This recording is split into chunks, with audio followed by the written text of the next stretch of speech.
Viewer discretion is advised. Some of the things that piss me off is that stigma of being from South Auckland, that immediate, oh, you're from South Auckland. You start laughing because you know exactly what that is. Mandate. Welcome to Mandate, where we navigate fresh perspectives and nothing is off the table. Tonight's guest hails all the way from Manarua, Rua Hard and Damian Piilua. He is an exciting young man. For the past 7 years, has immersed himself in terms of youth and community and also development space. The man also has a heart for a lot of the young people in our tupolanga in terms of strengthening them in terms of making decisions or decision making, and also has a heart for our young people in terms of having a voice and being heard and also being appreciated at every level in terms of the boardroom and so forth. And so please put your hands together for this brilliant young man, Damian Piilua. What an introduction, hey? My man, hey, thank you so much for coming in, Uso. It seems like, because you're still very young, but even at this age, you've done so much. I feel like you've accomplished a lot at a very young age. But throughout life's journey, what brought you to this in terms of the council and youth work and all that kind of stuff? What was the defining moment for you as to why you're doing what you're doing? Oh man, that's hard to say. First of all, thank you for the invite. You know, it's a cool platform to have, to be able to sit down and have conversations with people, and I cherish the opportunity to do so. But in terms of a defining moment in particular, I don't think there are many, but there was one. I think I was invited to talk at one of the old Eds in Otara Papatoi. I can't remember which one. And one of the girls there was just, it's a story we all know a bit too well. Didn't do well in school. School wasn't her first option. But we encouraged them to do something. So OED is definitely just one of those options. And talking about what it is that I do and the things that I've done, she said, one day I want to grow up and be like you. And I was like, you do know that we're the same age, right? It was a humbling moment to be able to look around in a room of young people and be like, I'm the same age as that person. A few different decisions make us different in terms of where we are, but to still have that kind of, I want to be you when I grow up. It's like, dang, maybe this is the right thing, yeah? So yeah, that's kind of the why, really. Awesome, man, awesome. Man, and you mentioned there's something about the decisions, being the same age, but sometimes it's just key decisions that put us in different places. Absolutely. Now, there's a lot of influences in terms of what impacts on our decision-making process. Are you able to talk a little bit about what some of those influences are? Are they systemic? Is it sort of social? Or what's sort of your thoughts on that? It's a lot of things. It's immediately our environment.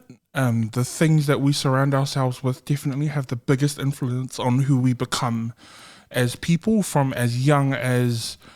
I don't know what the statistic is about how young we are or should be when those influences start to kick, but our immediate environment has the biggest influence on who we become. And it's why when a lot of people, those proficient public speakers, always have that call back to who they have around them. And it's why Pacific speakers, when they speak, they talk about their villages and the people that made them who they are, because it's those influences of that immediate environment that influence our decision making as people. Yeah. Nice.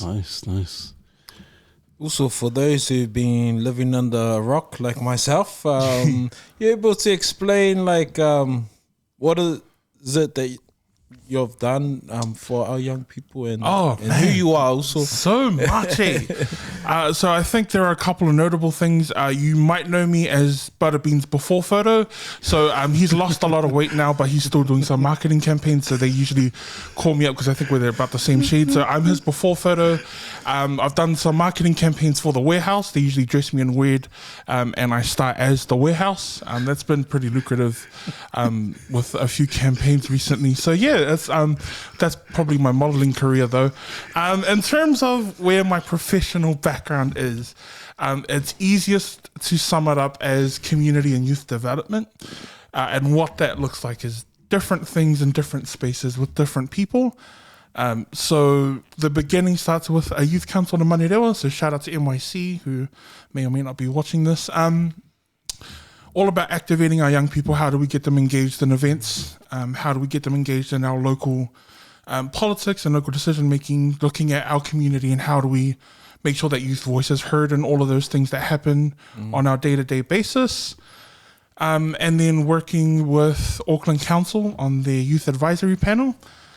So basically Auckland Council knows that they do a horrible job of engaging with different communities, from ethnic backgrounds to sexualities, to Pacific backgrounds, and then for me in particular, for young people, and they have a really hard time in translating all of those big ideas that talk about the year 2050 and all of those plans and policies. And it was my job to look at all of those things and say, that's not going to work for young people. This is going to work for young people, and here's why.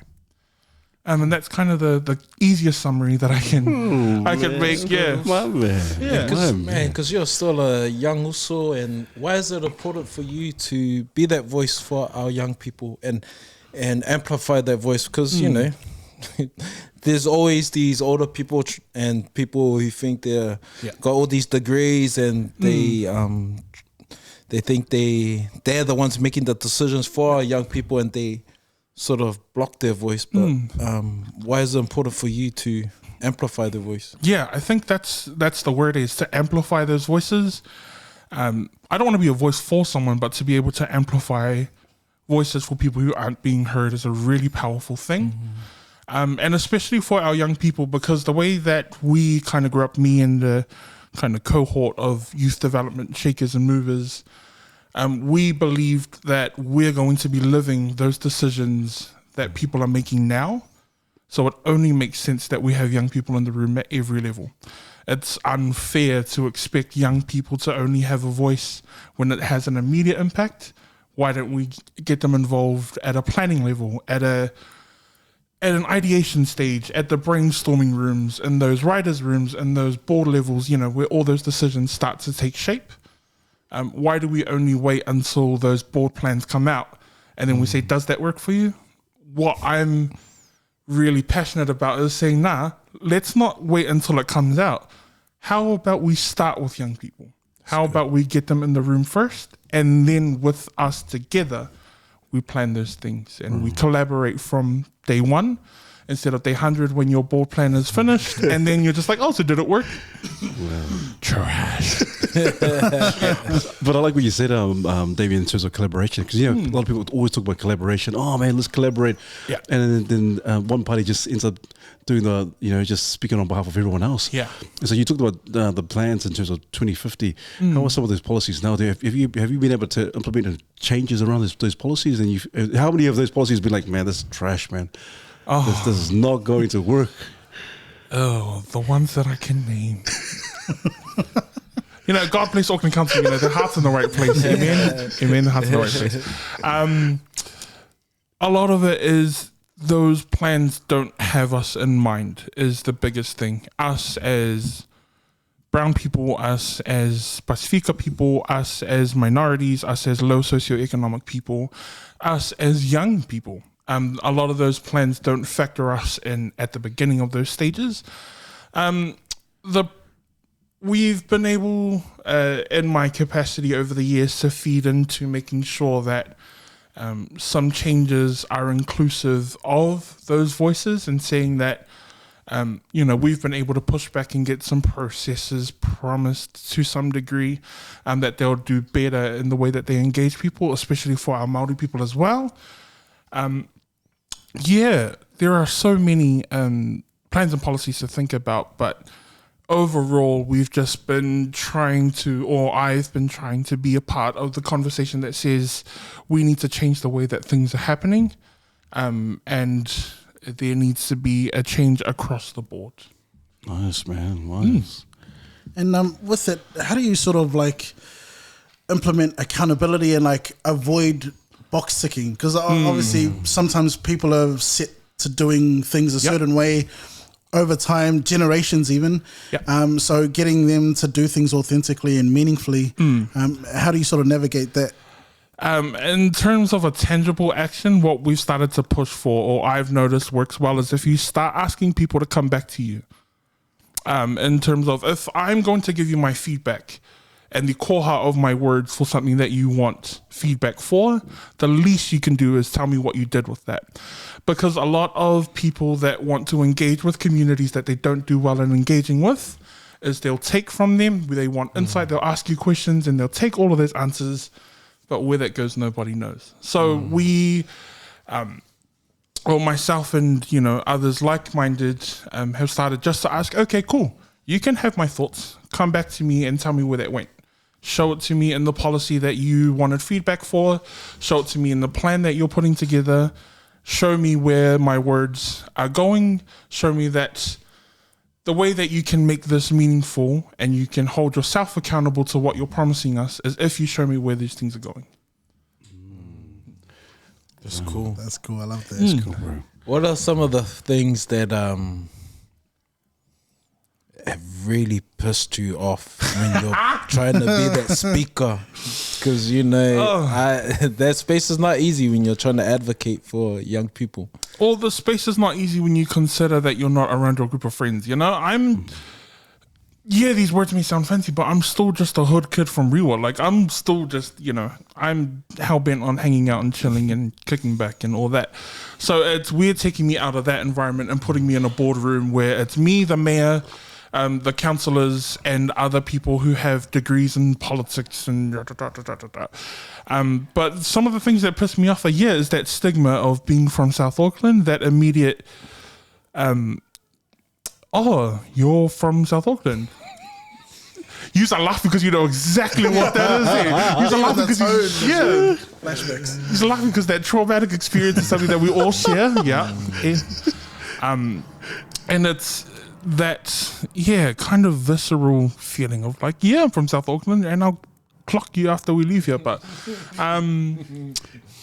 that's one. Number two is,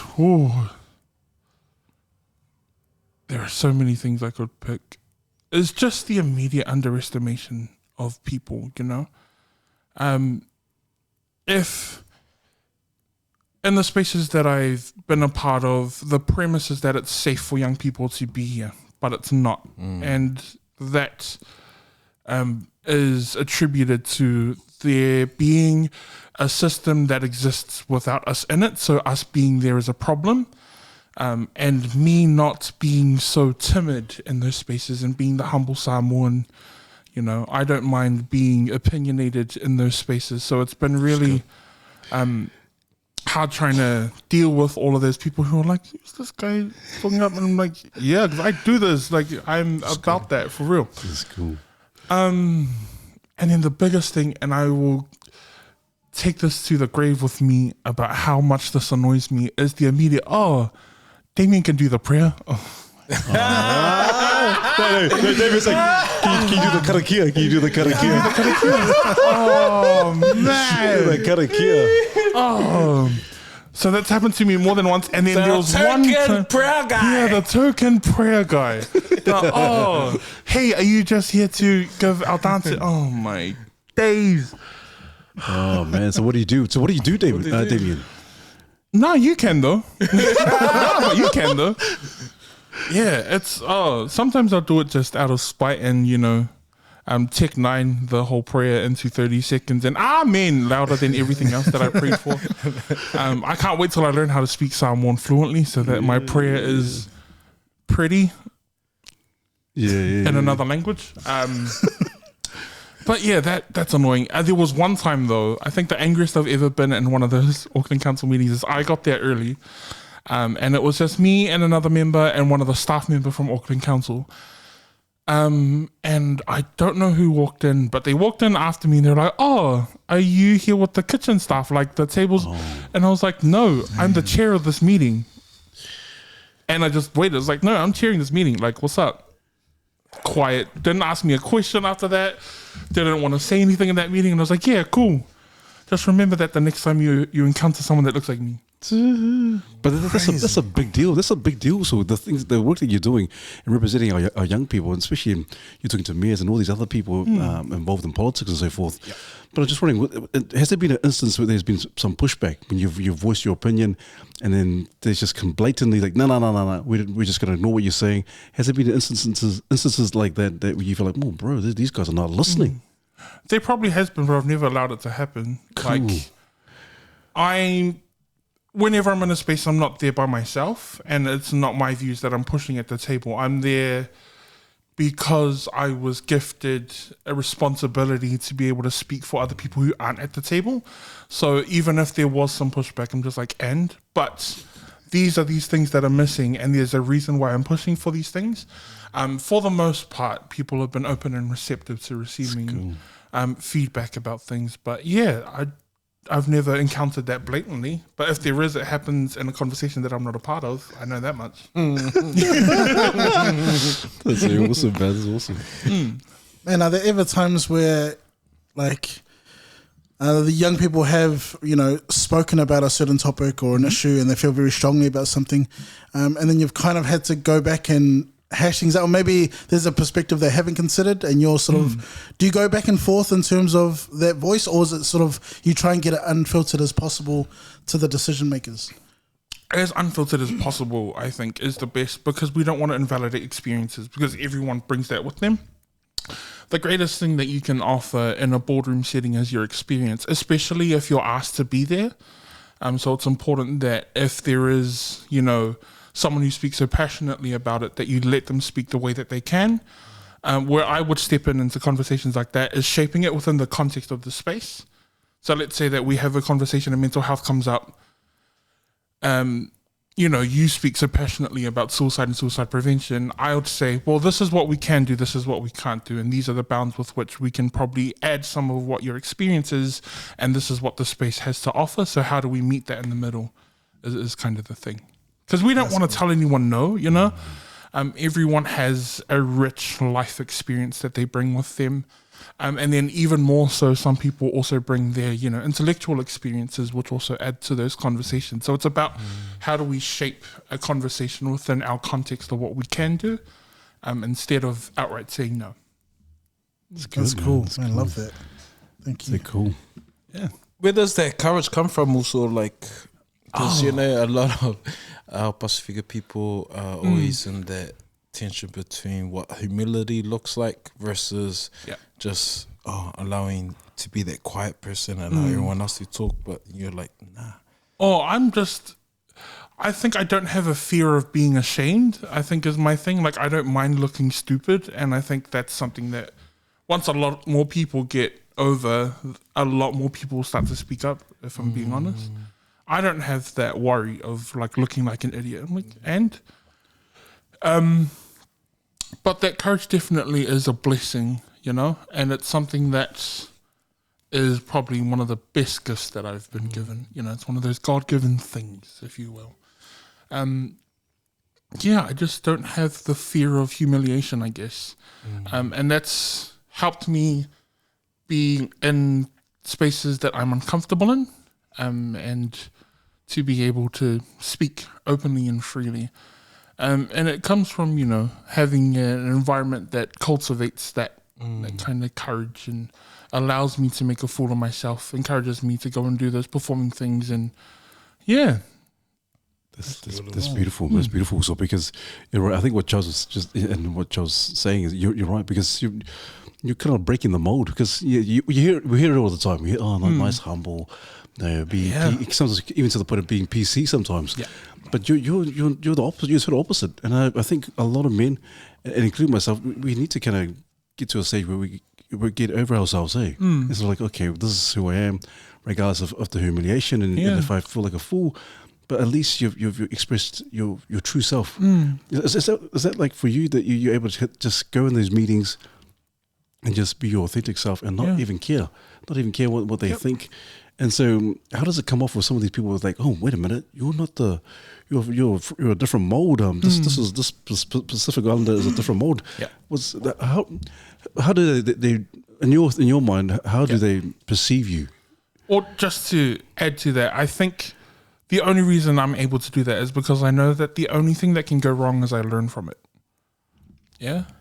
So if we have no fear of humiliation in these settings, the worst that can happen is that we have a new perspective leaving that. So in terms of how I think people perceive it, I think people, for the most part, have been open and receptive to me being honest and me being frank about what it is that I'm speaking about, because it's never, I try to speak from a place of knowledge or knowledge of experience in what it is that I put forward. So for the most part, people have just been thankful for being frank, because there is that big worry about how people will perceive me and, being courteous to the other person that you're speaking to. But at the end of the day, we're here to do things and get things done. So if we're holding back for fear of offending someone, then we both leave that with nothing achieved in the end. So that's good. That's good. And if anything, respect you in the end, that you're open and honest and you're not kind of withholding anything back. Yeah. So that's cool, man. Well, because if you set the space to be a safe one from the outset, then you're allowed to have that discourse that may be, contentious, or it may be a bit rowdy. But if the premise of where it is that we're having a conversation is safety first, then whatever, let the conversation flow how it is. And for the most part, I've been in spaces that secured that safety first. And it's allowed me to let myself go in those rooms and let my hair down, so to speak, and be honest and be frank, because the initial conversation starts with, we want this to be a safe space first. Now let's let the conversation happen. It's good, man. Awesome. And it just sounds like an interesting contrast, being in a place where big decisions are being made, and then just being home and we were being chill, lax with, your friends and family and all that. Is it interesting to pull lessons from both sides and sort of take them over to the other side and seeing how they mix and mingle with each other? And I think the coolest thing about taking from home into those boardrooms is the opportunity to have conversation. Those things are more prevalent at home, even though they might not be in the way that we want them to. But the lesson of having a talanoa with people and being open, and that cultural context has definitely allowed me to walk into some of these rooms where that lacks or where that isn't the case, and just be like, cool, this is how we're going to run things here. And that's going to be how we set the scene for us to have a conversation about whatever it is. If it's plans, policies, or strategies, we're going to do it this way. And then taking from the boardroom home, it's cool to see, to start the conversation about where those big decisions and those decision makers, how they impact what it is that we do at home, from, the rubbish being picked up to how the city infrastructure is going to be built over the next amount of years. And being able to have that conversation with my family has also been really cool. That's cool. I like that. How hopeful were you in having like a brown mare? Do we want to get Bring it, Damian. Look straight in the camera, dude. Okay, so it's this camera here, right? Yeah, that's the one. How hopeful was I? I've spoken about this to a couple people off camera. We had the perfect opportunity to have the perfect brown mare as Auckland's first Pacifica mayor in Auckland, and I was like, oh, we really messed that up, because I know that the next person that we put forward as a brown community is going to be a church minister who has a reputation for drinking after church or something like that, who is also known for taking money from the church ministries, who was also known for... not official?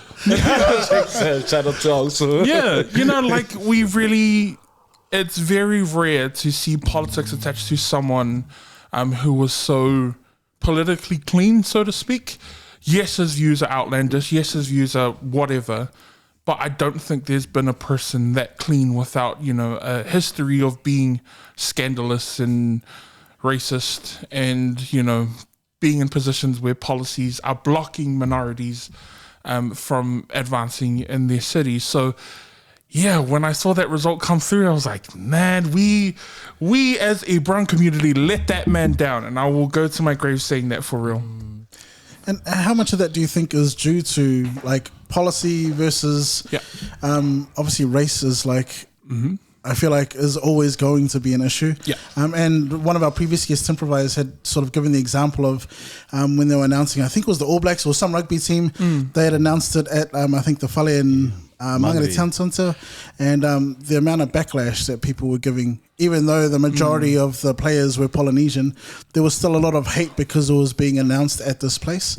Yeah. So obviously racism is still an issue. So how much do you think that influenced in terms of, the campaign for the mayor? So in my opinion, there are a lot of things, and this is something that I've spoken directly with Auckland Council staff about. Number one is about how we operate during election years. We had the lowest voter turnout in our local body elections that we've probably ever seen. I don't know the specifics, but we only talk about politics in election year. Like, that's the issue, is why do we wait till campaign years for these conversations to happen? Because the same questions are asked every campaign year. What is it that we're voting for? Who is it that we're voting for? And what do they do? But why is it that that's been the case for as long as we can remember? And Auckland Council and other local government across the country, I'm pretty sure, can also mirror that. That's a question that they get a lot of. So that's one thing about the system and how we do elections is flawed, in that our civics education needs to start and be a continuous thing. We shouldn't stop because an election is finished. We need to keep that education going so that more people are engaged. The more engaged that we make our communities, the better voter turnout that we have, the more reflective those votes become of the communities that they live in. And then the second thing with racism, I don't think that's ever going to leave. And there has definitely been a spike in racial discourse over the past few years, and how tumultuous that can be, and that influence of racism around the world and how it's filtered its way down here. And I don't think that's ever going to leave. So it's just about how we take it back. Those are some big picture questions that we probably can't answer. But those things that we can do within the context of the space is we can say, hey, we might not be able to tackle social justice, but we can educate you and see, put the power back in people's hands and say you can vote about who you think can do that for you. Man, well said also. And I totally agree in terms of educating our people, and more so our young people. Yeah. And so obviously when we heard the news of Efeso, we were quite saddened as well. But I'm just hopeful because just listening to you also, you may very well be the first. Oh, no. Nope. Nope. Nope. But also as well, Damian, because I'm thinking about our young people. You've been in that space with and you've talked on the table of these people. But what has been some of your highlights in terms of, has there been some real actual changes in obviously the societal changes of our young people? What have been some of the things you feel like, man, this is the gap. This is what's really needed for our young people? Oh. I think it's one of those things where it's a collection of heaps of little things that contribute to a better youth participation across the board. But no, I can't pinpoint a single thing. In terms of some changes that we've been able to make as, young people in this space, we've been able to we have I'm not even going to say it because I can't remember the name of it. But there is a strategic plan that looks at young people and how we operate in the city, for Auckland in particular. The I Am Auckland plan, thank you, I remembered it. And it looks at some ways about how we navigate the city over the next X amount of years. There have been more and more, from what I've seen, organizations put advisory groups together that include young people. From philanthropy, like Foundation North also has some trusts that have young people advisory boards or groups. Youth Law also has members on its youth board, and it's also the only free youth service that looks at free legal advice for young people across the country. And they've noticed that the gap is including young people at the top in their boardroom. So, there's a lot more inclusion of young people in all of these different boardrooms, in all of these different organizations, in all of these different spaces. It's cool, man. No, awesome. How? Because I'm a youth worker, and it's a space that I, really loved, and but one of my where my heart gravitates to is the youth justice kids. Yeah. And they're a voice that's vulnerable and that's sort of not amplified. Like, have you seen their voices being amplified? Like, is anyone asking? Absolutely not. Absolutely not. That I'm lucky in that I'm being included as an engaged young person. Think about all of the millions of young people that we don't hear from. I'm only in this position because I've been exposed to it and have been saying yes to different opportunities that pipe up. But no, absolutely not. There are definitely, there are missed tangent of young people that are missing from conversations about how we make decisions that young people benefit from because of all the stigmas, They're a part of a system that doesn't win for them and that isn't on their side. So the last thing we want to be able to do is give them a voice. Yeah. And that's probably something that because you're probably a bit more immersed in that side, but they're more worried about their immediate actions than they are about where they fit in a big strategy or a big plan, yeah? The immediate societal kind of response is we are more worried about young people doing good than we are about hearing what they have to say. And that's kind of why we're missing a lot of that alt ed, youth justice, people who aren't in schools, people who aren't engaged, that community of people. Wow. They're just... I don't know. Yeah, well, I mean... I don't know if I should be pissed off, and I don't know, I think... How can we mobilize? It's a combination of both. You should definitely be pissed off about it. Absolutely, 100%. And you should be hopeful that there is an opportunity that we get to be able to pull those things in, to be able to notice that there's a gap and that we can do something about it. But the most recent discourse about young people and those ramries that have been happening, we're more worried about young people in hoodies in malls than we are about their voices, about plans that impact their lives for the next hundreds of years. We're more worried about their behavior than their future. And that's something that is, troubling and is also a really cool opportunity if you figure out how to navigate that space. That'd be cool. And that must make for some interesting discussion in terms of, because obviously it's a balancing act, yeah? Yeah. So you kind of, ideally you'd be able to address both, but obviously it doesn't come as clean as that. So going back and forth, like when you see decisions being made, are you able to sort of step back a bit and understand how they got to that decision and then pinpoint where you can sort of influence and affect future decisions? And how much of it is having to fight back on decisions that have been made already? A lot of it is that. Yeah? Yeah. A lot of, which is why I said in my intro, a lot of it is about including young people at the beginning of all of those planning stages, because advisory spaces are put in place to advise on things that are already completed or near its completion. But what I'm saying is that it's important that we start with the people that we know that we don't do well with engaging.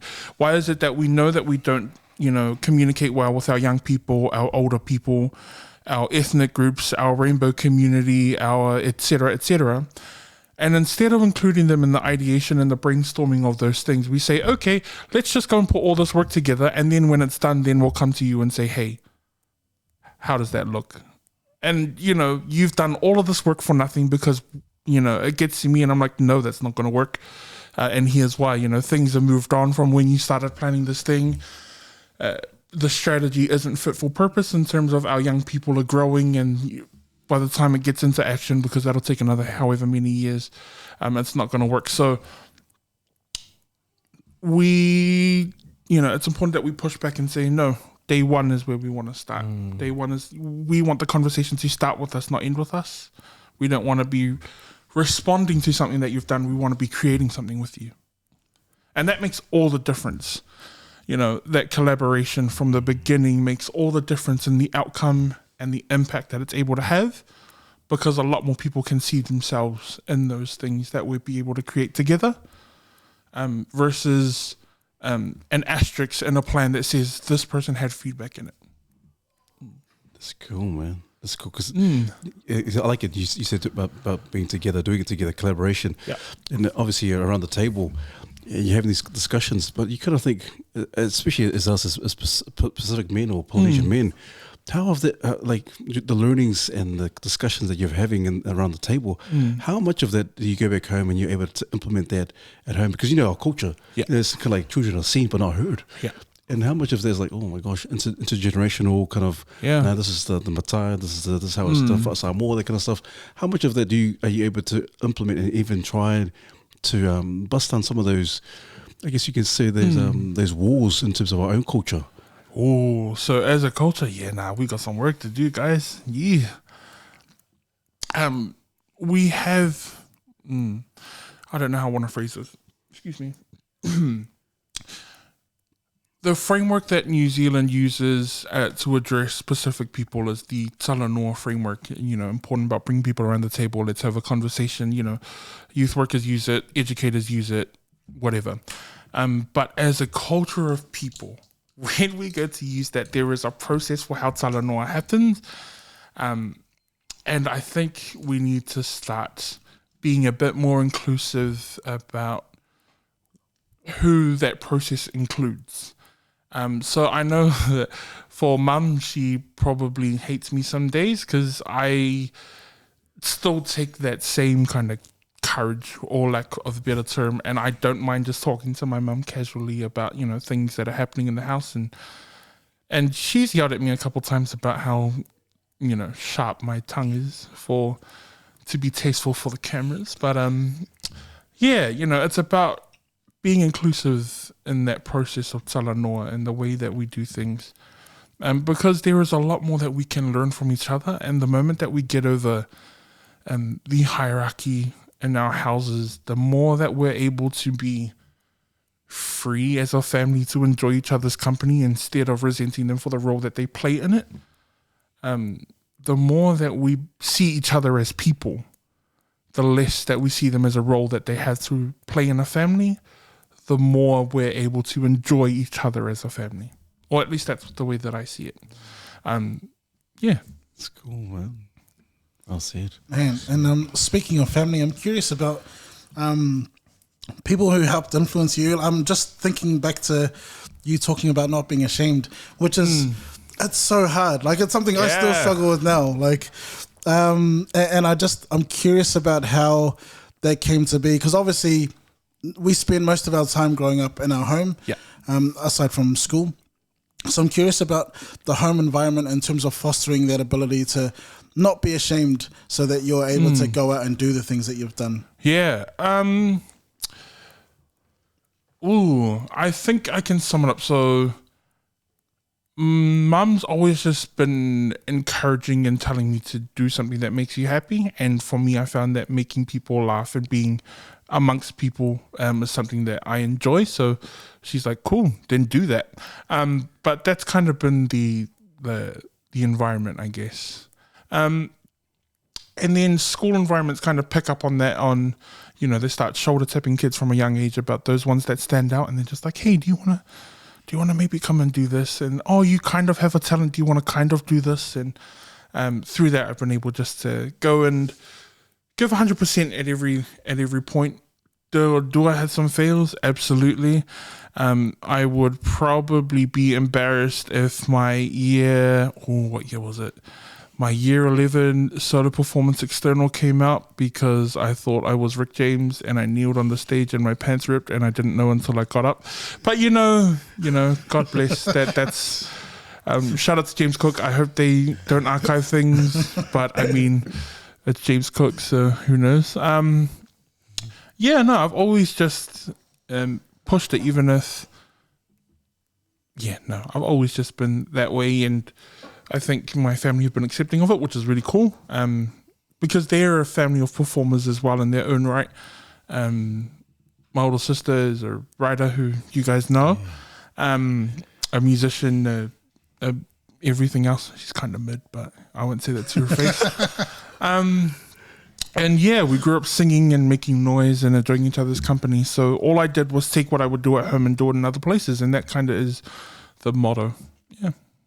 Did you go JC? Yeah. Shout out to JC. Shout out to James Cook Correctional Facility. You know what it is. Since you're on the space of amplifying the voice, do you think that school needs a name change?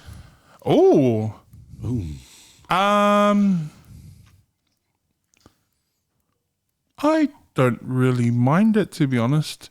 I mean, that's not for me to say because it's not my school anymore. So, but no, I still love James Cook. I definitely, if I didn't have the teachers that I had when I was there, I wouldn't be the person that I am today. I can say that for sure. And shout out to all the ones that are still there that when I was there.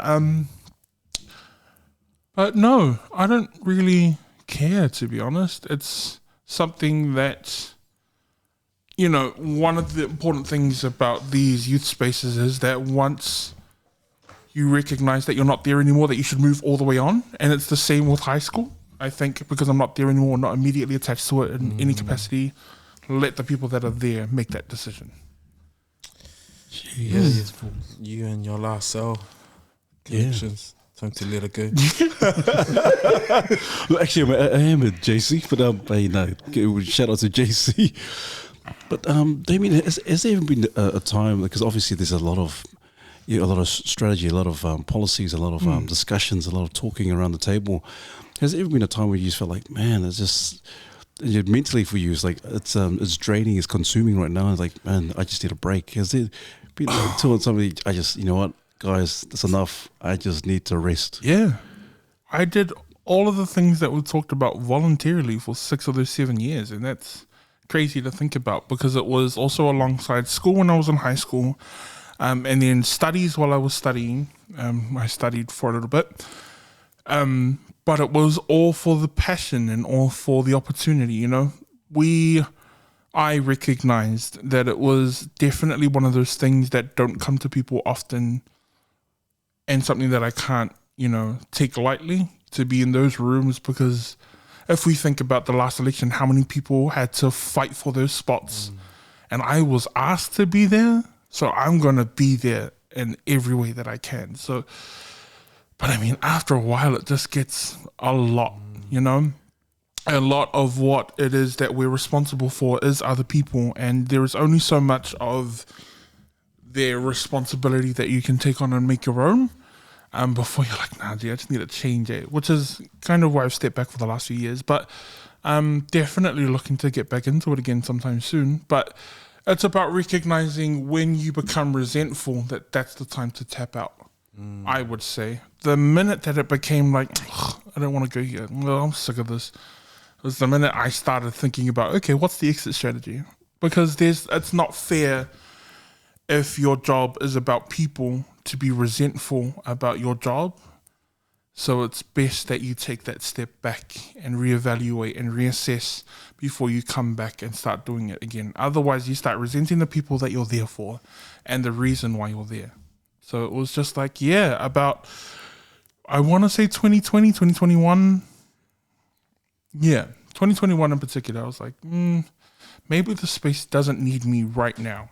And, maybe the space won't burn if I'm not here. So I'm happy to just take a break and leave all those responsibilities and only do things that I'm asked to do. And let it be. Because how hard was that? Because I know sometimes you can recognize those signs that I need a break, but sometimes you needing yourself like, oh, I don't know, just getting out of that space or getting out, and just moving out of that space. Because sometimes it can be quite taxing, but also at the same time you think, oh, what's the turnout? What's it gonna be like? And so, how easy was it for you to kind of step away? It was easier to step away. It wasn't easy dealing with it after though, because that anxiety of like, that's all I'm known for. Like, people know me as Damian, the youth voice guy. They know me for all the things that I've been doing over the past 6 years. All of the things that I've accomplished has to do with what I'm leaving. Like, how do I step away from that and still be okay?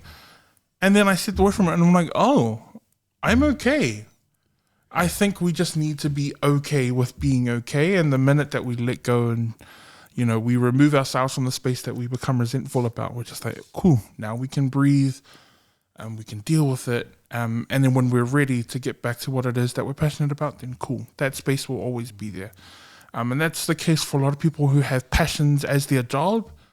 The minute things become resentful, they're like, if I leave it, will I be able to come back for it? And it's like, yeah, you're passionate about it, It's not going anywhere if you're passionate about it. It just means that, you'll be able to come back with a new fervor and a new reignition, if you will. Yeah, rejuvenated. Yeah, nice. Man, it's crazy to just hear the maturity. Like, excuse me, just to have that kind of perspective and being able to step back. Yeah. There's a lot of people who just endure through. Yeah. And, we talked about schools and it's something I'm really passionate about. But we all know those teachers who have become resentful and, you're like, damn, like, they're projecting and letting it out on the kids, which is unfair. And so I'm curious about sort of some of the biggest issues that you see these days that sort of young people, or you anticipate that young people will face in the near future.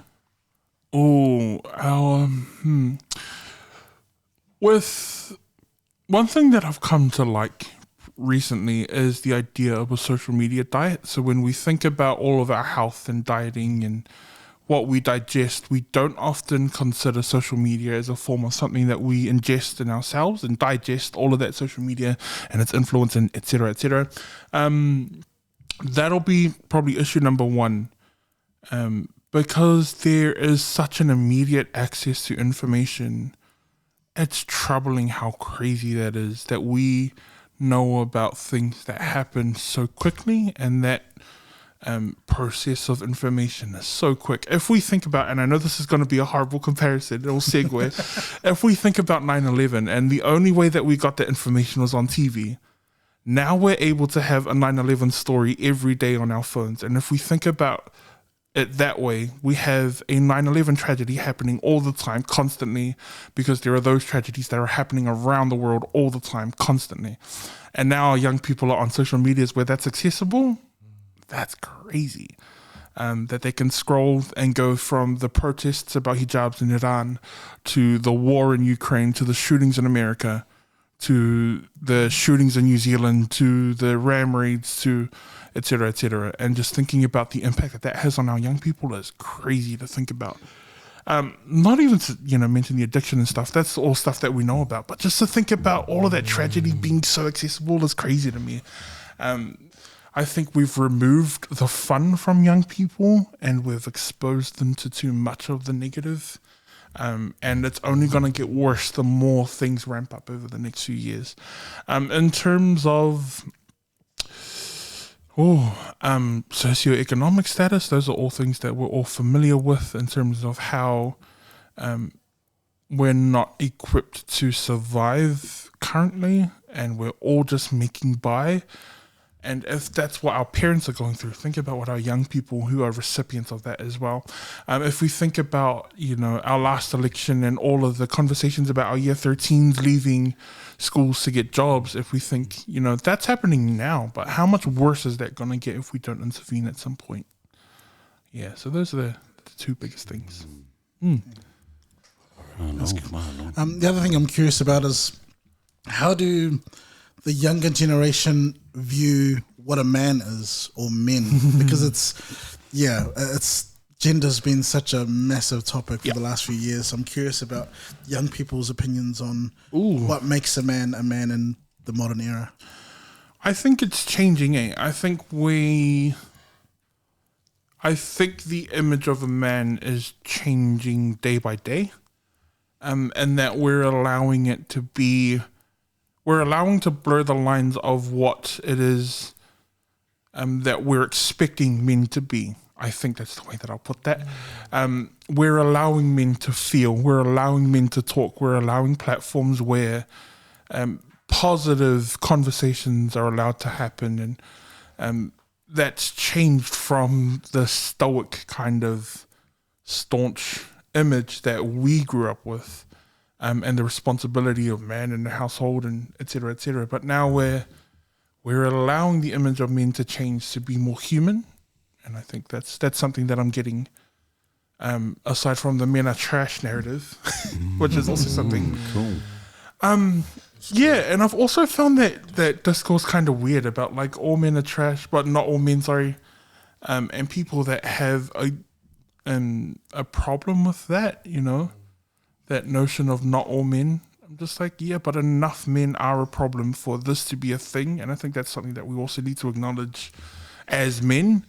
You know, women are saying that from a position of enough men have hurt us enough times, enough ways for us to be like men in general are trash. And I'm just like, yeah, that's true.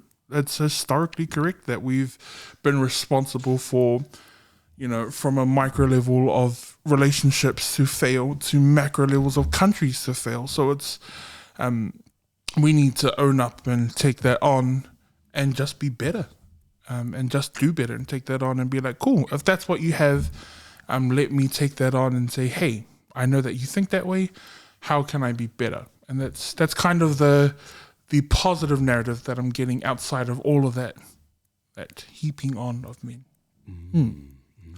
That's so interesting to think about. Just because I think about our young men and or just our young people, and there's, you know, you mentioned social media before earlier, and you know, seeing headlines all the time, but the other side of that is like there's so many new narratives. There's sometimes, you know, people, not everyone is privy to the origins of, and then like having to own up to like generations before, like things that have gone wrong that we can acknowledge, but then the burden of like, obviously, I'm assuming, and I might show how thoughtless I might be in this, but obviously the buck has to stop somewhere, and so it's sort of the gauge I'm getting is that it's about sort of not letting it go further and just stepping up and owning it as it is. Yeah.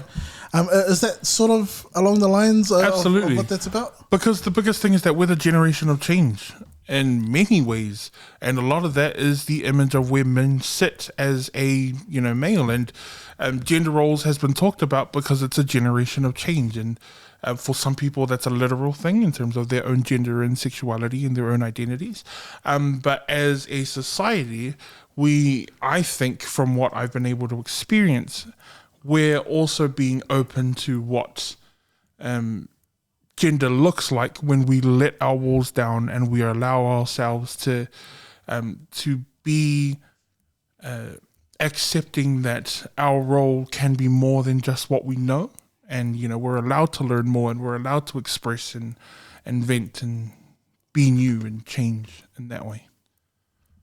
Awesome. I love that. That's cool. Thank you so much.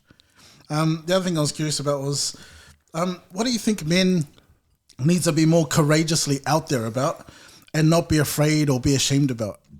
Being wrong.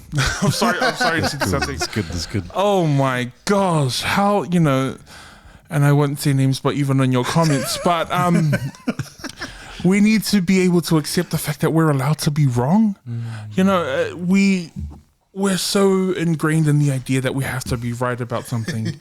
And it's crazy, you know, for the most part we may be, and it may be something that we're, you know, experts in, but we're also allowed to be wrong. And the minute that we give ourselves that grace and that permission that we would allow other people the minute that we apply that to ourselves, the more we've relaxed we come as men, to be accepting in our own spaces, in our own families, in our own households, and so on and so on. We don't have to be right all the time. And yeah. That's cool. That's cool, man. That's so good. I feel like I'm right all the time, dude. Cool. Do you want to just look at the cameras? Oh man! But in terms of our young people, Damian, so you're collating all this information and they're kind of setting all these in terms of policies and so forth. But I'm just wondering for yourself, you've seen and you would have heard a lot of things regarding men and so forth.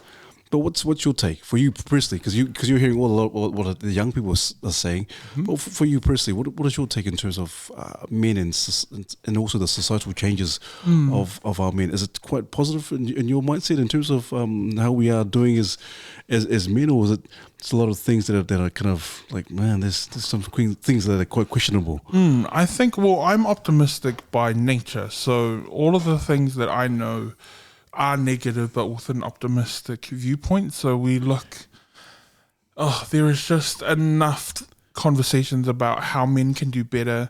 When we look at men in relationships with our women and our families, when we look at their the way that they approach life with this I need to be right and patriarchal view of how we do in society. But I'm seeing that as an opportunity to say, we can do better, and that I'm of the mind that we're a matriarchal people, that we have a Mother Earth for a reason. And the more that we acknowledge that, we can do better in honoring our women, the more that we can do better as men. But yeah, I think for me, in terms of the position that I have for men in society, I just think that everything that negative about us as men is true, but that also means that we have an awesome opportunity and a hopeful outlook as to what is possible for what men can be in the future. We know what men are like in toxic relationships. We know what those adultery stories are. We all know someone who is a single mother. We all know of that guy who borrows more money than they should to feed their own addictions. We all know those stories. But it also means that we have an opportunity to acknowledge that, say, yeah, that's us, that's, on us, and we can do better. We can change the way that we do things. We can change the way that we operate. We can be more open to ideas. We can have more conversations that are inclusive of everyone around us, and so on and so on. Nice. Awesome. And I'm curious about how that sort of impacts, just speaking on like personal views and things. It must be interesting. I just think of like culture and religion. Yeah. Just when I think about patriarchy, that's typically where my mind goes to first. Yeah. So I'm curious about how that's affected you operating in those spaces in your personal life. Oh man, it's meant that I've had to shut up a lot. As much as it is my responsibility to talk, in spaces, it's also meant that I've had to shut up a lot more. It's acknowledging that I'm also sharing a space with people, and that, my position as a man is also important to be a guardian of a space, not the mouthpiece of a space. So to allow myself to step back and say, hey, I'm not going to have input here, but let me keep the space safe so that other people can. And I think that's also a really cool thing. And I think that's the biggest thing for me, is just knowing when to shut up, when to let others speak, and so on and so on. It's cool. I love that. It is. I agree. I think sometimes, patriarchal or being men, sometimes you feel the need. You have to voice your opinion. Yeah. You have to talk. And even you don't, even if you don't have an opinion, but you feel like, I have to. You feel the pressure. You feel the pressure. You feel the pressure to speak and even talk. And that's, I don't know. Maybe that's some of the reasons as to why some of our ladies are thinking, men just don't like to talk. Men just don't express their feelings.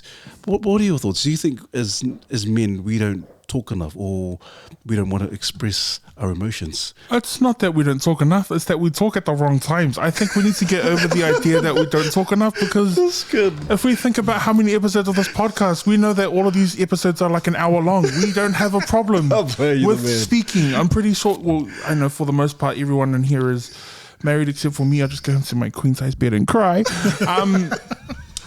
But, you know, the wives and the partners know that these men talk enough. We talk a lot. We talk a lot. But the issue is that we talk at the wrong times and about the wrong things, you know? We have a hyper focus on things where we're convinced that we have a say in, instead of, you know, listening and being impartial and saying, hey, let me take a break from this and let you handle it. Oh, man, that's so interesting. That's so interesting, man. I never saw. That's good, bro. Yeah. Because usually when we're in a space where, because our women are amazing, dude. I'm being like strength based here, like they're amazing. Like they are amazing. They're amazing, but we have and they're independent. They're strong, and there's this rise of like why, you know, strong whining, but they can be quite dominant in spaces, and then that sort of like sometimes we're like, oh, we can't get a word in. So it's interesting where we talk about, we talk heaps, but then we talk at the wrong time. But then there's a lot of times we just sort of shut down and feel like we can't talk. But I'm not talking for about everyone. That's not That's every right, experience. you have a microphone. Oh my gosh, I'm gonna get a lot of comments. That's right. But no, because that's also a real thing, you know. There are some positions where we find ourselves in rooms with our women that, you know, make it a bit harder for us as men to talk, or we find our room with people in general, not just women, but people in general. Who make it harder for us to talk. But it's just about acknowledging when is our right time and when is our space, and what is it that we can feed into. If it's in those boardroom settings, it's about saying, I can talk when there is an issue about, for me personally, I can talk to when there's an issue about plans that impact young people, but I can't talk about plans that impact, from a place of knowledge anyway, our rainbow communities. And it's about acknowledging when it is our time to talk and when it isn't. Good. And if there are spaces where that's difficult, even when it is our time to talk, it's about asking yourself why. Why do I feel so, you know, discouraged to be able to pipe up? Is it because we're fearful that we may be shut down? Is there a shame attached to being shut down by someone that we don't view initially as someone more powerful or equal to? Is it acknowledging that, you know, we didn't have a good opinion of that person, and now here they are, you know, proving us wrong, and we shut down in those positions? So let's ask ourselves the question when we're in that room, or we're in that space, or we're in that conversation, like, why is it that I feel that I can't get a word in? What is it that's keeping me from doing that? Why do I shut down immediately? What is it that's keeping me from saying something? And a lot of the times it's because we all grew up with the rule, you know, if you have nothing nice to say, they don't say it at all. But it's also just about, you know, sometimes we're threatened, or sometimes there is a shamefulness when there is someone that outdoes you in a space, whether that's a woman, whether that's whoever, that, you know, makes us shut down, and we're like, maybe I shouldn't speak here, maybe this isn't my time. But, you know, ask yourself that question, why? And then that allows you to, okay, well, if I know why, then now I can do with that what I want.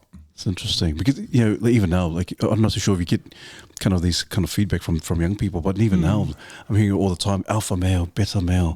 And so you kind of, and I think a lot of our young people now are thinking, a lot of our young men or even young boys are thinking, man, I need to be the alpha male. And so hence why I don't know, maybe we can all kind of discuss this as well. Is there a pressure for us to kind of be the alpha male, and if we're not the alpha male, we feel like, oh my gosh, I'm the beta male, like, which is can be quite damaging for someone who's like, I want to be a man, but because of all these things that are happening and how people perceive you, because what are your thoughts on that in terms of alpha and beta? Well, it's just to do with my idea around this being the generation of change and there still being an attachment to what the idea of a man is. You know, the more strongly we convince our young men that no, they have to be a certain way and they have to speak this way and speak with confidence and be the head of their households. But the reality is that not every man is that way, not every person is that way, and not every body fits into the expected role that they're supposed to play in society. So it's about acknowledging that there is a way that things have happened and that there is a change that's about to happen or is happening now.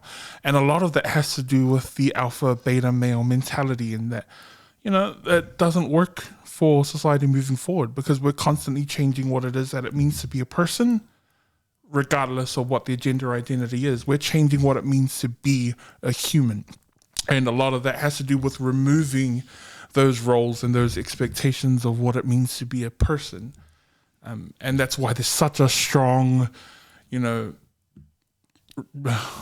strong rejection of that notion, and a strong attachment to like, no, we need to keep things the way they are and change is scary and all of that goodness. And it made me think about, that whole narrative about alpha and beta males.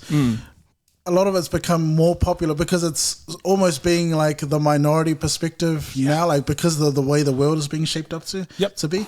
So I was curious about your thoughts on like people like Andrew Tate and his influence on the views of young men. Yep.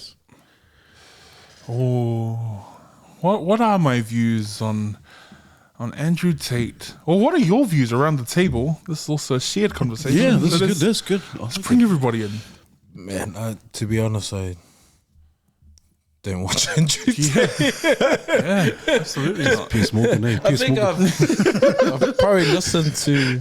Yeah, I don't listen too much. I listen to Drink Champs and Mandate and... Shout out to Mandate, by the way. If you're not watching this, make sure you like and subscribe below, yeah? I love those guys. yeah, this is the only 2 podcasts I really listen to. Andrew Tate. I think what you're saying, Jay, because he seems like a bit of a minority right now, and I think for him, and people will always perceive him to like be this alpha male because he's saying all these things, which is not new. I feel like it's not new. He's saying these things. He's standing up for his ideals and so forth. But I think that what makes him, what people as to why they perceive him to be alpha, because he's not afraid to, like you were saying, he's not afraid to share his thoughts and not ashamed to look like an idiot. Yeah. And Absolutely. so that's why I think a lot of these younger guys are thinking, "Oh, he can actually say that? Is he allowed to say that?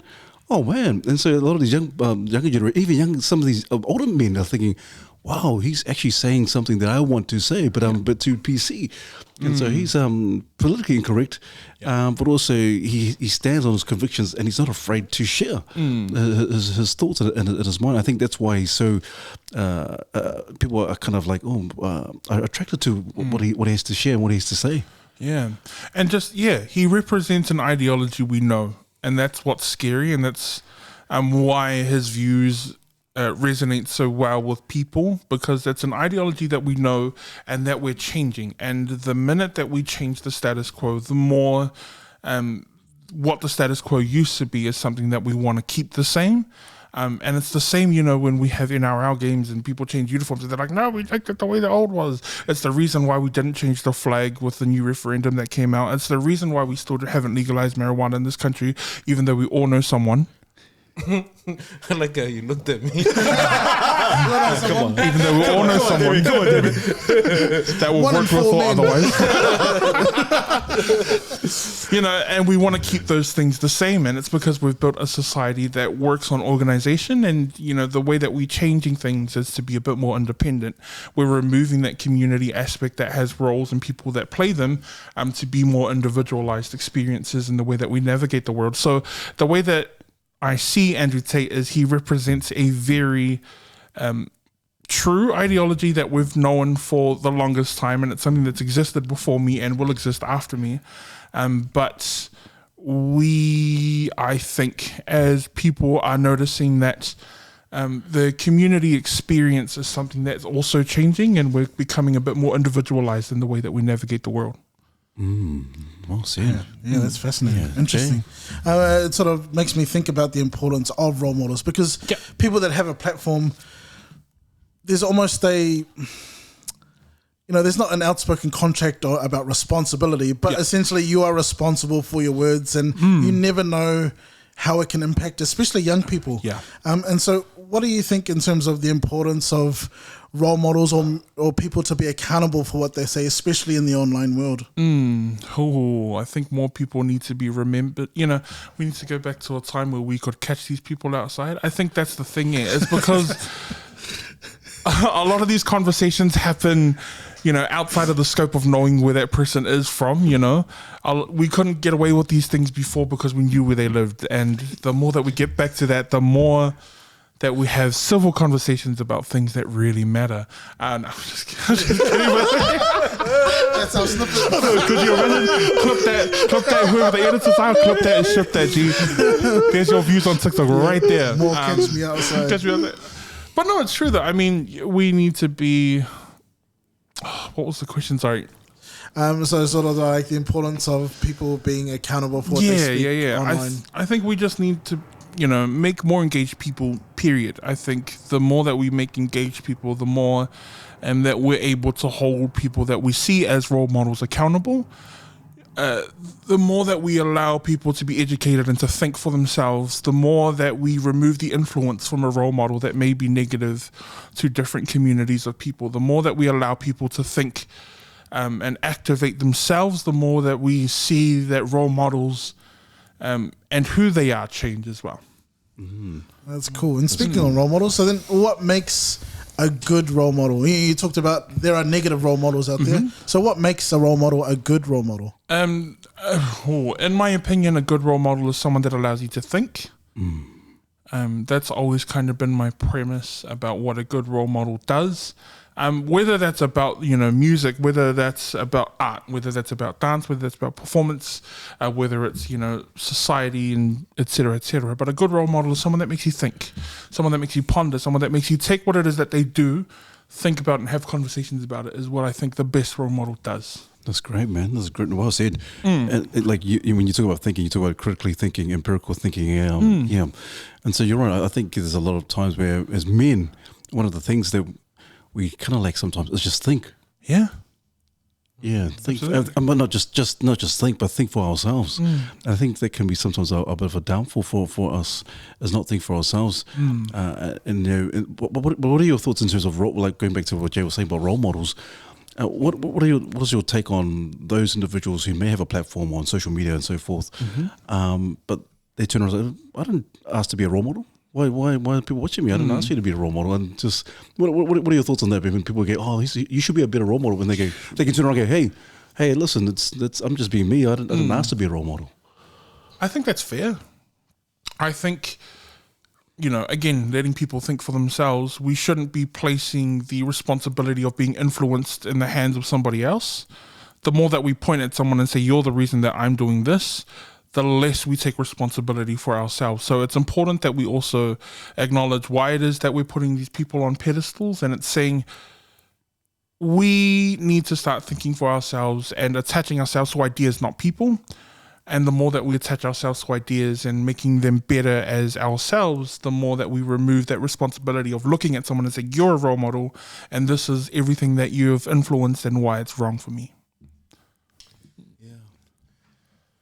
That's good, bro. But I'm just trying to, I'm thinking about our conversation around holding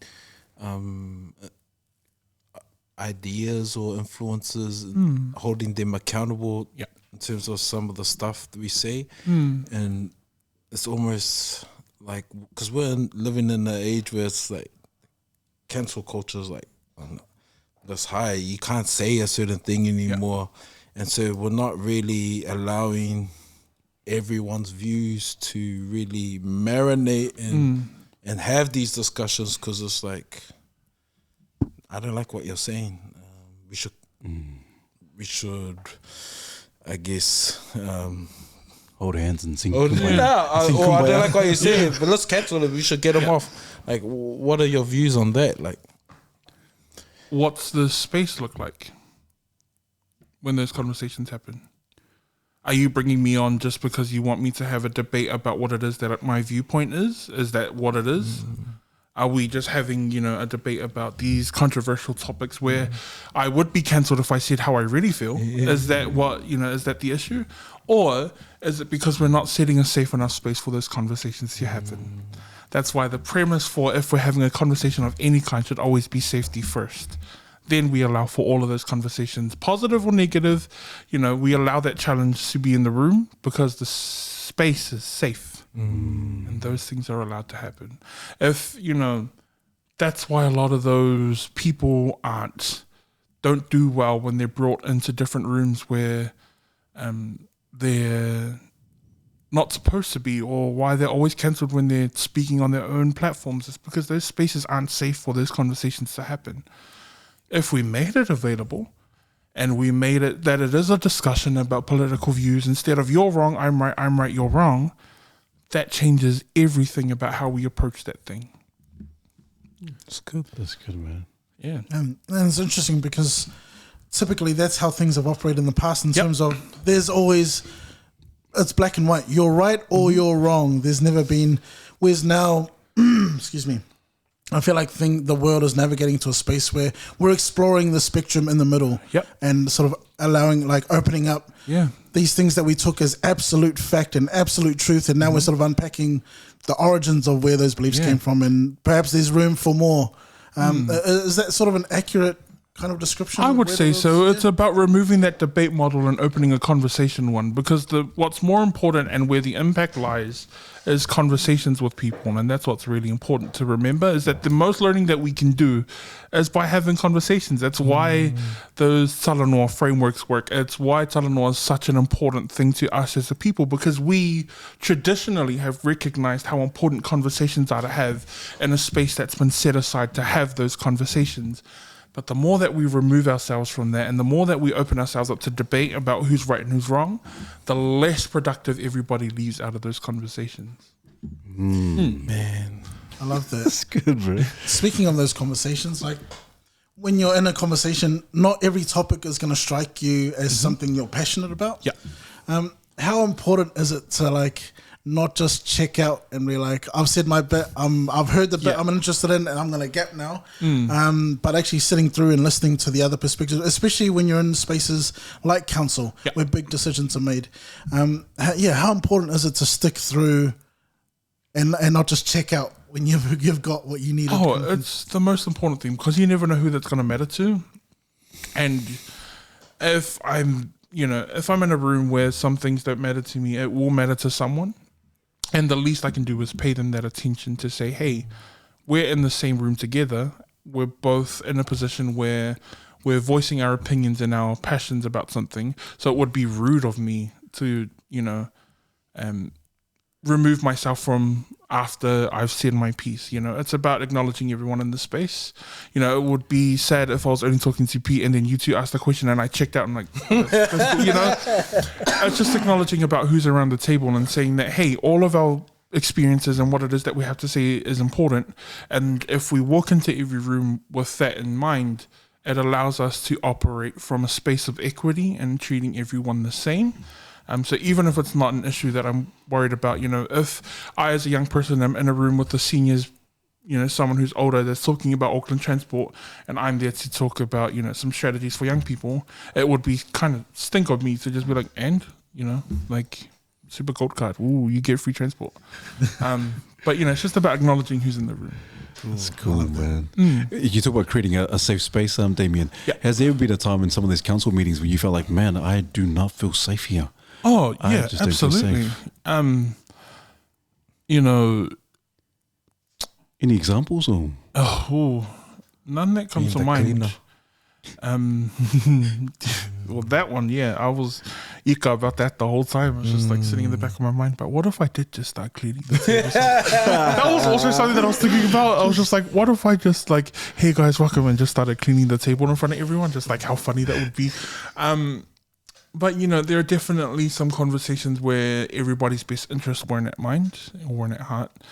And it had to do with all of the being pulled aside to talk about an issue, about something that happened. It's just no, don't do it that way. Let's everybody sit in the room and talk it out together. But there are definitely times where spaces haven't been safe for conversations to happen. And yeah, it's an ugly feeling when you feel like you're being attacked under the premise of let's have a talk about something that happened, because that's definitely happened to me on more than one occasion. I can say for sure. Man, it's really interesting. It just sort of made me think about, at the end of the day, the people who make decisions are human beings. Yeah. And, when you think about the conversations that we have in our home, oftentimes, things are said and sometimes feelings are hurt and there can be, some ill for a little bit and then you get over it eventually. But I imagine when those happen in meetings where the stakes are high, sometimes there are personal clashes. Like, how much does sort of a personal feeling affect some of those conversations and finding a successful outcome? For some of the spaces that I've been a part of, it's been really hard because you're there on the premise of your personal experience. So it's hard to be, challenged about what it is that you've experienced, and you're challenged about why it is that you're there. And it's been hard to battle and deal with. It's definitely just about how we want to make sure that people leave feeling high-spirited regardless of what it is that they came in with, because it's unfair that you leave and the first thing you do is, oh man, like that's probably the worst feeling to have as someone who's been contracted to do all of this work and with the best intentions, and I've been asked to come and give my advice, and it would feel real stink if I just came in and looked at your work and said, nah, dude, that's trash, like chuck it out, don't do it, So it's about balancing how we navigate our personal responses and how we feel about that, and in a way that allows for somebody else whose work went into something, and allowing them to be okay with this is constructive criticism, and so on. That's cool. And I'm speaking on balance, and I'm not sure if you're able to say, but are you able to say whether there are more men or women from the youth sector that are entering into council? Oh no, I can't say for sure, sorry. Yeah, that's cool. Back to that safe Talanoa, Pasifika model, but in terms of our young Pasifika and our parents or our adults, or elders, have you ever seen a Talanoa or consultation, space of conversation where it's done well? Or has it always been just one-sided? Yeah, it's been very rare that they've done well. Oh, excuse me. Because, it's hard to break that when we're in a Pacific setting that those cultural contexts don't exist.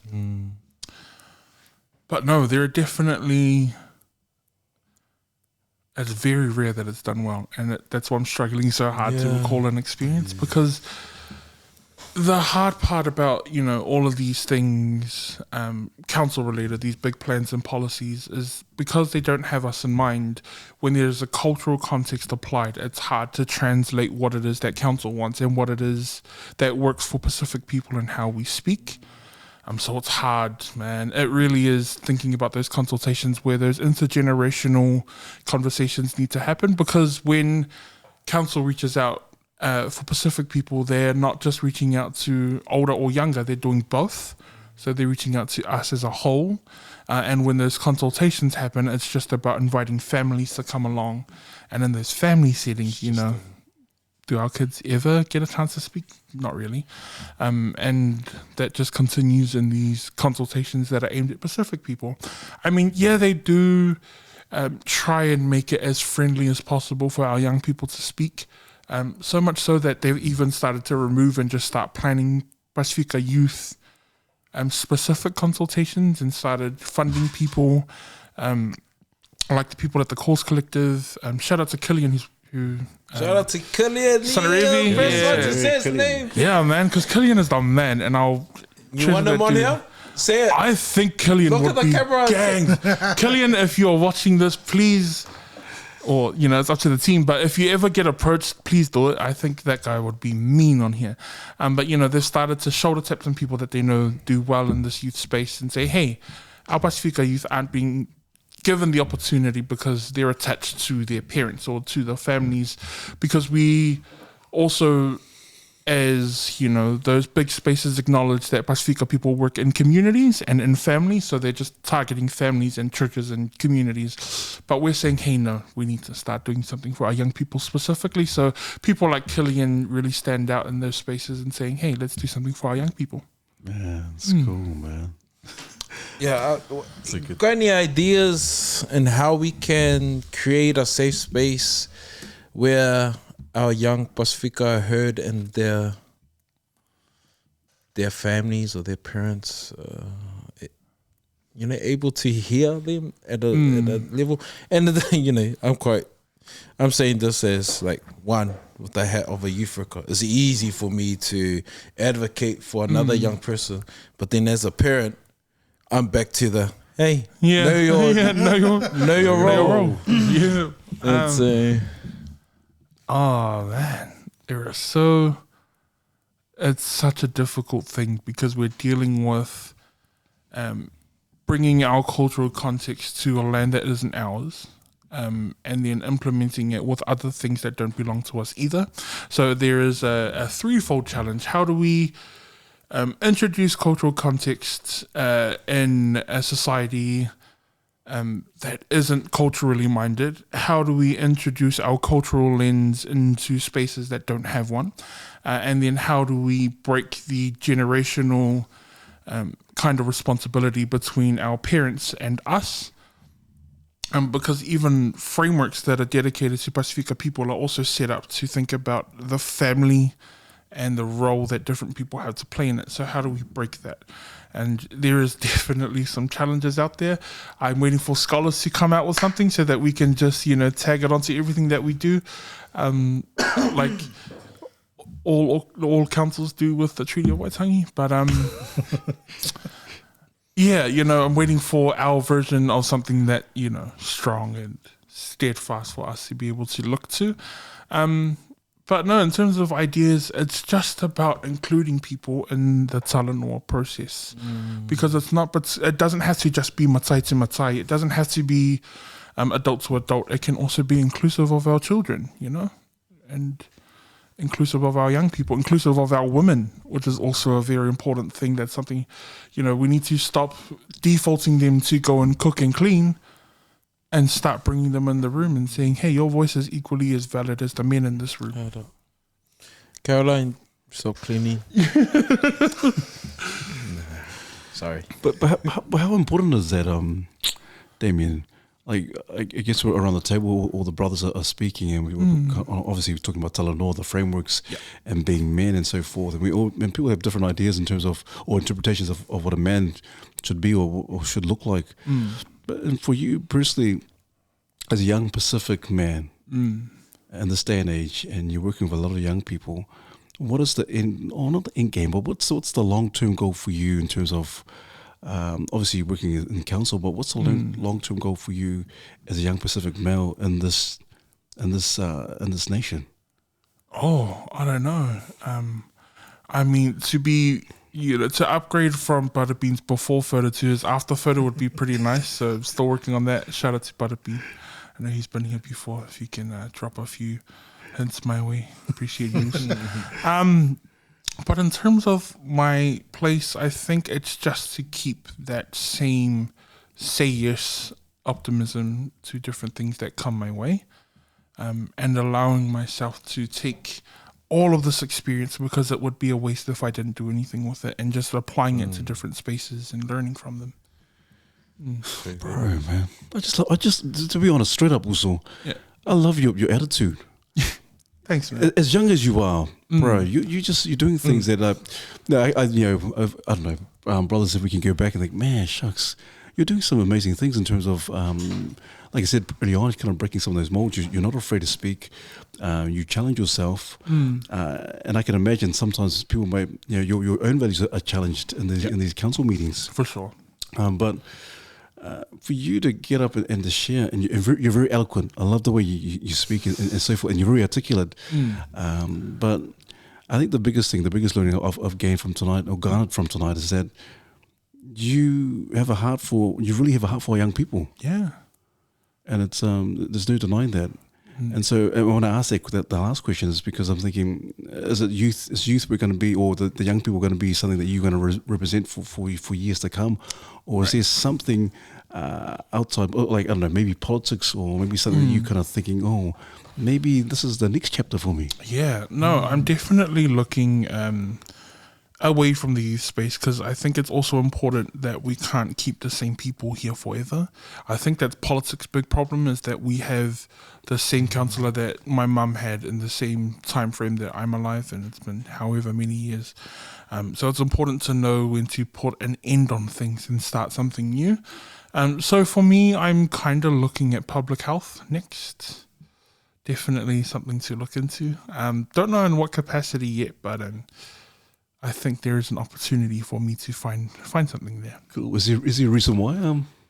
I think it has the same opportunities that youth space has, in terms of there are conversations that need to be had with people that haven't been talked to enough or about before. And I think COVID was kind of the onus for where that desire came from, but just seeing where it is that I can insert myself and move that community development mind and all of that background into the developing public health sector in its community kind of space that is popping up with places like Levi and Beta Drive and all of the outreach stuff, and seeing where I can fit myself in that space. Yeah, kudos, Maro, Kudos. Man, exciting things are just, you know, when you meet someone, you get to know them, and then even, you know, we've just had this conversation not even that long, and just hearing, you can almost see the potential for you, and it makes me really excited for what's to come in the next chapters. And I just wanted to acknowledge you for all that you've done, and just being able to break down some of these things that, like, were legit questions where life moves so fast sometimes you don't have time to question. And so I'm really grateful to be able to sit down and, like, fire some of these questions through and just hear it spoken so eloquently, because I think often a lot of the battles we have to face, they're paradoxical in nature. Like, someone has to start something, like you just have to sort of be first. It's just really cool to see that exemplified in the work that you've done. Thanks. And for sure the work that's still to come. So I just wanted to give you props for that, man. I'm honestly so grateful. Appreciate it. Yeah, also I'm really encouraged by the Talanoa one, because you never folded, like, in terms of the questions. it was coming, you know, and it was because it's the perspective quite different, and we can hear the progressive change in terms of this advocacy for change and for the next generation. You never folded, and you kept your cool too, because it could have easily been, oh, these Andrew Tate lovers. Is there something that you wanted to say to the cameras? Is that why? But, so shout also, and you really you sort of affirmed something that Efeso said in terms of paving the way and knowing when to get out of the way for the next one to come. And absolutely. You're only 25, bro. You're only 25, so seasoned, and you're able to have the self-assessment and know where you sort of want where to go, and it's encouraging, bro. And like I look forward to seeing your journey unfold, and hopefully God puts the right people around you to really continue to push you into a place where you're the spearhead, and that one day we have a brown representative, not because they're brown for the sake of having someone there that's brown, but someone that really knows what the community needs, someone that can be the voice for the vulnerable and the minority. And so it's good. So it's cool to meet you. I look forward to bumping into you, and hopefully you don't comment on any of the stuff. So let's address that. Let's make up a TikTok clip. I dare people to comment on this episode. I will be in every comment, either liking it, reacting to it, or commenting in response to it. So please, I encourage you to challenge everything that we've said here tonight, and continue to challenge me. But I've also mentioned as a preface to Pete and to Jay that if I start losing an argument, I will be tagging your families. So make sure that your account is on private, or I'm going to @ your mum and find her profile photo and put it in the comments as well. Let's go. But, you know, I'm just grateful for an opportunity, you know. And we've mentioned it many times tonight that there is a lack of conversations that happen between people. And for there to be a space, not only for, you know, me, but for other people to come in and just share, you know, it's far too... There are so many cool people that exist in our city and within our own networks that we don't get a chance to just sit down and, what are you about? You know, and it's very, very, very rare that we get a space to do that. So thank you for having me on. Bro, man, mad props to you, man. And you talk about being very rare. It's very rare nowadays for men like yourself. I think in terms of as young as you are, and I'm not just talking about Pacific Islander, but it's really encouraging, like what the brothers were saying. It's really encouraging, and it gives us hope in terms of, and put us in good stead that there are young men like yourself who you know, just astute and really breaking molds and making waves. And so kudos to you, also all props to you, and all the best for your endeavors, and just all the best, man. So much, thank you so much for your insights. But also, every guest that comes on, bro, we always give them a sketch, a caricature. And so once again, you know, this is on behalf of the Mandate team. Thank you so much, Mosul. Yo, I would share the camera, but this is mine, so it was a gift for me. I gave you my words of knowledge as your gift, so this one is for me. Thank you, team. Thank you, man. Thank you. But David, is anyone off the top of your head that you think that could be ideal to come on? I know you called out Killian, but is there anyone else? So Killian, number one. I think number two, there are three people that come to mind. The Soakai brothers, so Zechariah, Eric, and Dietrich, either one of them, because they're all educators, they're all poets, they're all artists in their own right, and they all have their own avenue for how they express themselves. And I think that would be great in a platform like this, because their whole premise is to have conversations with people. So yeah, if I had to pick four people, Killian number one, because of all the work that he's done out in Mangere Otahu, so shout out to him, and then to any of the Soakai brothers. Man, awesome. And then as usual, the last word is on you, bro. Any words of encouragement for our men? Yes, if there is anything that I want people to leave this episode with, is that to remember that there is power in conversation. The most impact that we have as a people, and the most influence that we learn from others, is in the conversations that we have and the way that they make us feel. We don't always remember what was said, but we remember how people made us feel in those conversations. And those aren't always the ones in the table. They're the ones, you know, that happen in the car ride, that happen at the McDonald's at 3 a.m., that happen at Lord Abner's after the drinks. It's all of those conversations that we want to hold on to and have. So if there's anything that I want our brothers to remember, is to have a conversation. Man, awesome, especially when the cameras are off as well. So yeah, awesome. So guys, please like, subscribe, and comment. We look forward to your well comments. And yes, be aware that Damian is true to his word. He will go after you. You and your mom. You ready for your mom to get roasted? G, comment below. Yeah, and I don't need to do it. I won't send a car. I'll see you on a boot ride. Awesome. Thank you once again, Damian. And as usual, brothers, refine, unlock, and take charge. Mandate.